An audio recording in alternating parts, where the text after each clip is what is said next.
So right here is a 2004 Dodge Ram Hemi, 5.7 liter, and basically when I go to start it, it'll fire up and then it dies instantly. I'm not 100% about this diagnosis. I've had a similar issue before. Last time it was the fuel pump.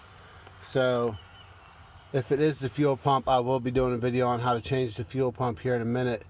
And what y'all's comments on this, what do y'all think? If you want to stay in tune with this, subscribe to this channel, and I'll definitely let y'all know once we get this diagnosed and fixed, so that way if anybody has the same issue, they can kind of know where to start. First thing I did though was to check my fuses, and they're all good. So I'm gonna go ahead and check out and see if it's the fuel pump.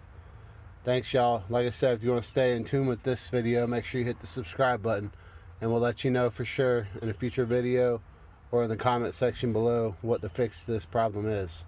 Thanks y'all.